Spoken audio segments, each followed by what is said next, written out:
Hello students, आज हम पढ़ रहे हैं अपना हिंदी व्याकरण का क्लास 8 का लेसन नंबर 2 जिसका नाम है वर्ण विचार। सबसे पहले समझते हैं प्यारे बच्चों वर्ण के बारे में। हम अपने विचारों तथा मनोभाव को व्यक्त करने के लिए ध्वनियों का प्रयोग करते हैं।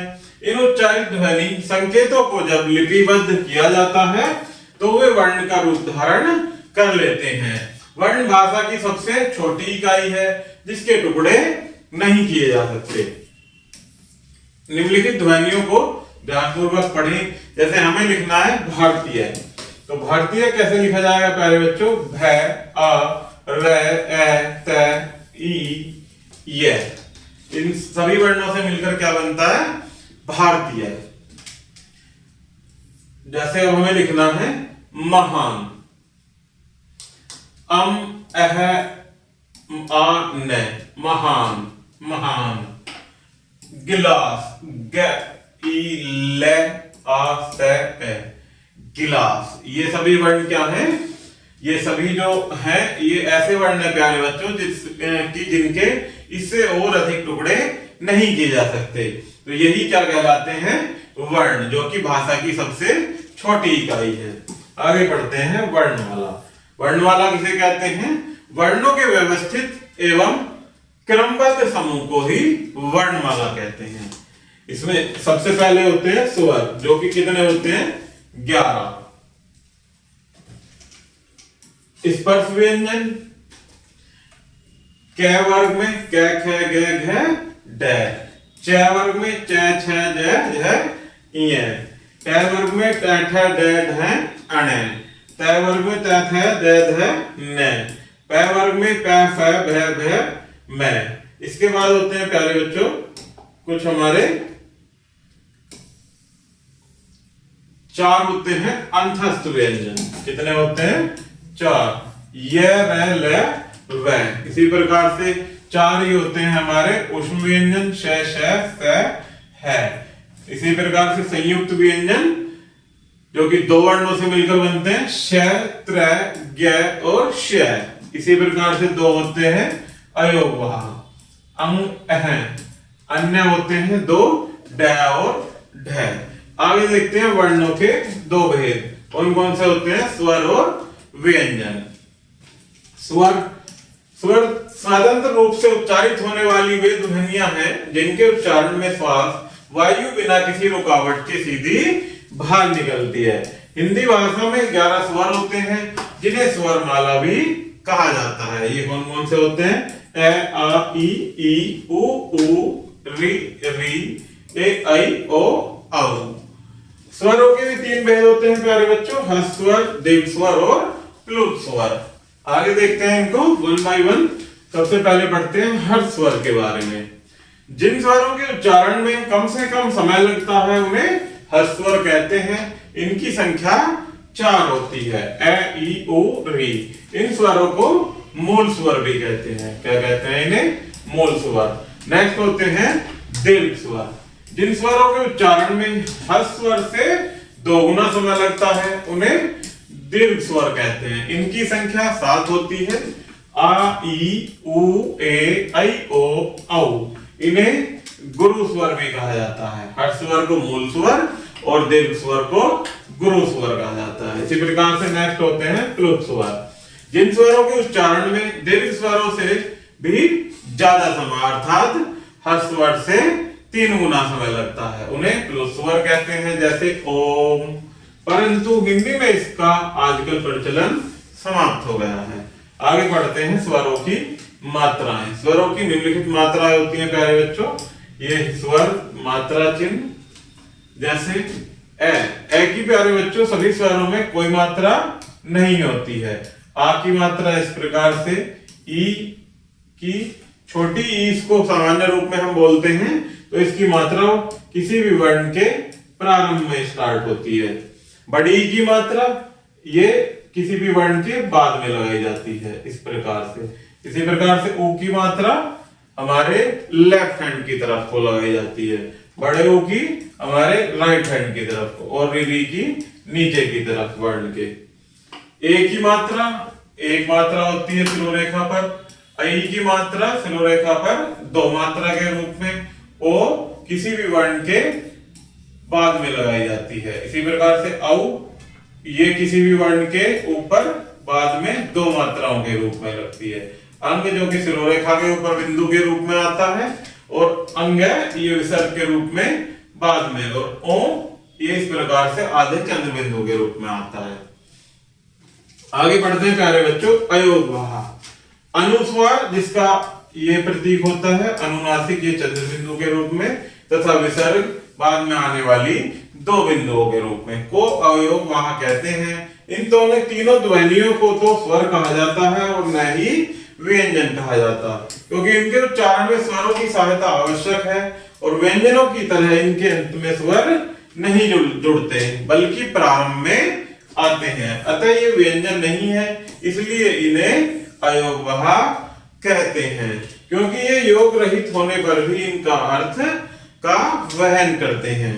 आगे बढ़ते हैं, अनुस्वार जिनके उच्चारण में वायु केवल नासिका से निकलती है उन्हें अनुस्वार कहते हैं, जैसे पंकज, संगीता आदि।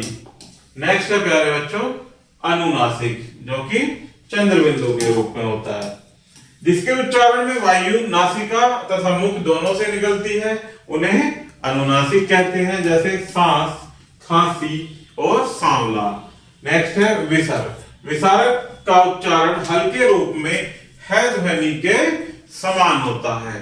इसमें वर्ण के आगे दो बिंदु लगाए जाते हैं, जैसे अंतः, अतः, प्रातः, क्रमशः, प्रातः आदि। नेक्स्ट है विशेष। स्वरों की मात्राएं शिरोरेखा के ऊपर लगने वाले चंद्र बिंदु न लगकर अनुस्वार ही लगाना चाहिए, जैसे गेंद, खरोंच, चोंच आदि। आगे बढ़ते हैं प्यारे बच्चों व्यंजन के बारे में। स्वरों की सहायता से उच्चारित इन ध्वनियों को व्यंजन कहते हैं, जिनके उच्चारण में श्वास वायु मुख से अलग अलग भागों से टकराकर निकलती है। हिंदी में कुल 33 व्यंजन होते हैं, परंतु संयुक्त तथा अन्य व्यंजन को मिलाकर इनकी संख्या 39 हो जाती है। पढ़ते हैं व्यंजन। सबसे पहले होते हैं प्यारे बच्चों कैवर्ग और चैवर्ग। कै, ख, ग, घ, ढ। और चैवर्ग में च, छ, ज, झ, य। इसी प्रकार से ट वर्ग में ट से अण तक और त वर्ग में त से न तक। इसी प्रकार से ट वर्ग में प से म तक अंतस्थ 4 होते हैं, य, र, ल, व। इसी प्रकार से 4 ऊष्म व्यंजन होते हैं, श, श, श और है। संयुक्त भी 4 होते हैं जो कि 2 वर्णों से मिलकर बनते हैं, और 2 अन्य व्यंजन होते हैं, ड और ढ। आगे बढ़ते हैं प्यारे बच्चों व्यंजन के भेद। व्यंजन को मुख्य रूप से 3 वर्गों में विभाजित किया गया है। पहला होता है स्पर्श व्यंजन, दूसरा अंतस्थ व्यंजन और तीसरा ऊष्म व्यंजन। इनको 1 बाय 1 पढ़ते हैं। सबसे पहले देखते हैं स्पर्श व्यंजन के बारे में। स्पर्श का अर्थ होता है प्यारे बच्चों छूना। कैसे मैं तक के वर्ण स्पर्श व्यंजन है। अभी जो हमने पढ़ा प्यारे बच्चों स्पर्श व्यंजन को, इनके उच्चारण में समय जीवा द्वारा मुख के अलग अलग स्थानों को स्पर्श करने के कारण ही इन्हें स्पर्श व्यंजन कहा जाता है। प्रत्येक वर्ग में 5-5 व्यंजन होते हैं। हर वर्ग अपने वर्ग के पहले वर्ण के नाम से जाना जाता है, जैसे कै वर्ग, च वर्ग, ट वर्ग, त वर्ग और प वर्ग। ये यहाँ तक प वर्ग तक प्यारे बच्चों, यहाँ से लेकर प वर्ग से लेकर और ये कै वर्ग के कै से लेकर, ये सभी क्या है स्पर्श व्यंजन। आगे देखते हैं प्यारे बच्चों अंतस्थ व्यंजन। अंतस्थ का अर्थ है मध्य में स्थित होना। जिन व्यंजनों के उच्चारण करते समय जीवा मुख के विभिन्न भागों को पूरी तरह स्पर्श नहीं करती तथा मध्य में स्थित रहती है, उन्हें अंतस्थ व्यंजन कहते हैं। जैसे ये, र, ल, व, ये कितने होते हैं 4 व्यंजन। नेक्स्ट आता है ऊष्म व्यंजन। ऊष्म का अर्थ होता है प्यारे बच्चों गर्म।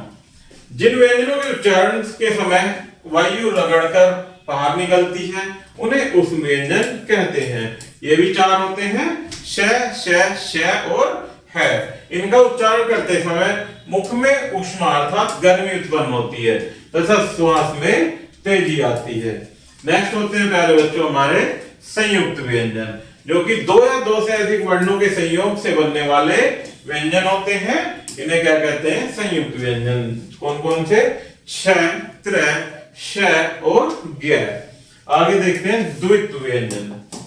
द्वित्व कहते हैं जो एक जैसे दो व्यंजनों का एक साथ आना ही क्या कहलाता है? द्वित्व व्यंजन। जैसे सज्जन, ये ज और ज एक साथ आए हैं तो ऐसे व्यंजनों को क्या कहा जाता है? द्वित्व व्यंजन। उद्देश्य, प्रसन्न, हिस्सा और गाना। आगे देखते हैं व्यंजनों का वर्गीकरण। व्यंजनों का वर्गीकरण में पहला है प्यारे बच्चों उच्चारण स्थान के आधार पर। ध्वनियों के उच्चारण में श्वास वायु महत्वपूर्ण भूमिका निभाती है। यह श्वास नलिकाओं के मार्ग से होती हुई निकलती है और जीवा से संबंध स्थापित करके मुख के भिन्न भिन्न भागों कंठ, तालु, मूर्धा, दंत और आदि से टकराकर ध्वनि उत्पन्न करती है। इसी ध्वनि को वर्ण कहते हैं। जो ध्वनि मुख के जिस भाग से टकराती है उस वर्ण का उच्चारण स्थान होता है। इस दृष्टि से इन्हें 9 वर्गों में रखा गया है। तो जिसमें पहला होता है प्यारे बच्चों कंठ है। उच्चारण स्थान क्या होता है? कंठ है, जिसमें कंठ से बोले जाने के कारण इन्हें कंठवर्ण कहते हैं। जैसे क, ख, ग, घ और ड। नेक्स्ट होता है प्यारे बच्चों तालव्य, जिसमें तालु से बोले जाने के कारण इन्हें तालव्य वर्ण कहते हैं। जैसे च, छ, ज, झ और य। नेक्स्ट होता है मूर्धन्य। मूर्धा से बोले जाने के कारण इन्हें मूर्धन्य वर्ण कहते हैं, जिसमें पूरा ट वर्ग होता है और श। नेक्स्ट होता है दंत, जो कि दांतों से बोले जाने के कारण इन्हें दंतवर्ण कहते हैं। जैसे त, थ, द, ध और न। नेक्स्ट होता है ओष्ठ। ओष्ठों से बोले जाने के कारण इन्हें ओष्ठवर्ण कहते हैं। जैसे प, फ, ब, भ, म। नेक्स्ट होता है नासिक्य, जिसका उच्चारण मुख तथा नासिका से होता है, उन्हें नासिक्य वर्ण कहते हैं। जैसे अंग, ड, इ, अण, न और म। नेक्स्ट होता है कंठोष्ठ्य, जिनका उच्चारण कंठ तथा होठों से होता है, उन्हें कंठोष्ठ्य वर्ण कहते हैं, जिसमें ओ, औ होते हैं। नेक्स्ट है कंठ तालव्य, जिनका उच्चारण कंठ तथा तालु से होता है, उन्हें कंठ तालव्य वर्ण कहते हैं। जैसे ए, आई। नेक्स्ट होता है प्यारे बच्चों दंत ओष्ठ्य, जिनका उच्चारण दांत तथा होठों की सहायता से होता है, उन्हें दंतोष्ठ्य वर्ण कहते हैं, जिसमें व आता है। नेक्स्ट होता है प्यारे बच्चों श्वास या प्राण के आधार पर। श्वास के आधार पर व्यंजनों को 2 भागों में बांटा गया है, अल्प प्राण या महाप्राण। अल्प का मतलब आप समझ सकते हैं कम या थोड़ा सांस, महा में अधिक सांस। तो पढ़ते हैं 1 बाय 1 इनको। पहला है अल्प प्राण, जिन व्यंजनों के उच्चारण में फेफड़ों से आने वाली वायु की मात्रा कम लगती है, उन्हें अल्प प्राण व्यंजन कहते हैं।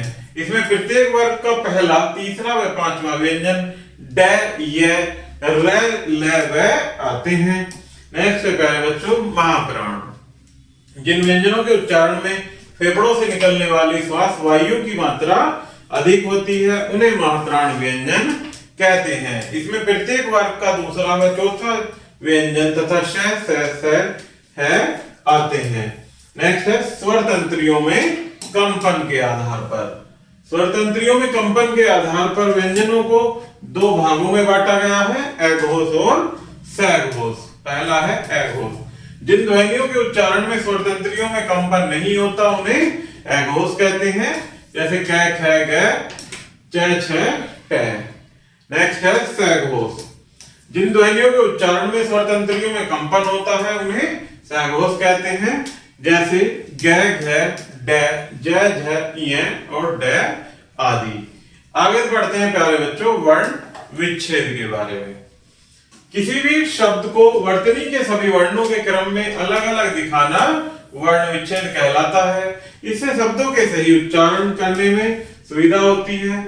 वर्ण विच्छेद से हम अक्षर की सीमा भी आसानी से समझ सकते हैं। जैसे मृग, नैनी, इसको वर्ण विच्छेद करेंगे तो प्यारे बच्चों मैं, और ये वाला जो र होता है, ये क्या होता है हमारा रिवी की मात्रा। तो यहाँ क्या है आएगा रिवी, ग, ए, न, ए, य, ए, न, ई। ये क्या है वर्ण विच्छेद मृग, नैनी के। व्याकरण के इसी प्रकार से, दिल्ली के इसी प्रकार से, उज्ज्वल के। यहां जब दो बार एक ही वर्ण की आवृत्ति हो जाती है प्यारे बच्चों, तो क्या होता है यहाँ पर द्वित्व व्यंजन। आगे पढ़ते हैं उच्चारण संबंधी अशुद्धियां। ए जिसका एक मात्रा होती है एक डंडे के रूप में, उसकी संबंधी अशुद्धियां। तो अशुद्ध और शुद्ध के रूप में दी गई है आलोचना, जो कि आलोचना लिख देते हैं, इसका सही रूप होता है आलोचना। आगामी का आगामी, पारिवारिक का पारिवारिक, आहार का आहार, साम्राज्य का साम्राज्य, साप्ताहिक का साप्ताहिक। इसी प्रकार से प्यारे बच्चों ई या ई की मात्रा संबंधी भी कुछ अशुद्धियां होती हैं। जैसे कालिदास की मात्रा इसमें छोटी ई की आती है, उन्नति में छोटी ई की मात्रा और नदियां में भी छोटी ई की मात्रा आती है। इसी प्रकार से परीक्षा में बड़ी ई की मात्रा आती है, बीमार में भी बड़ी ई की आती है और महीने में भी बड़ी ई की मात्रा आती है। इसी प्रकार से उ व उ की मात्रा की अशुद्धियां होती हैं। जैसे हिंदू हिंदू, साधु साधु, गुरु गुरु, सूरज सूरज, वधु वधु, कुसुम कुसुम। ए आई संबंधी भी अशुद्धियां पाई जाती हैं, जिसमें ए आई के स्थान पर ए का प्रयोग करना, ए के स्थान पर आई का प्रयोग करना, अर्थात एक दूसरे का उल्टा कर देते हैं। ऐनक का ऐनक, फेंकना फेंकना, ऐक्य ऐक्य, दैनिक दैनिक। ये क्या होती है प्यारे बच्चों अशुद्धियां।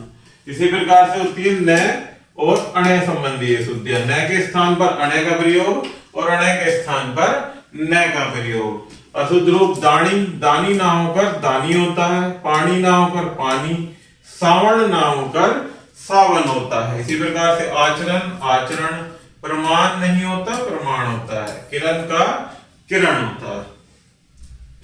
वचन संबंधी भी अशुद्धियां होती हैं। रोटियां रोटियां, मात्रा की अशुद्धि आती है यहाँ पर। नदियां नदियां, बहुए बहुए, सखियां सखियां।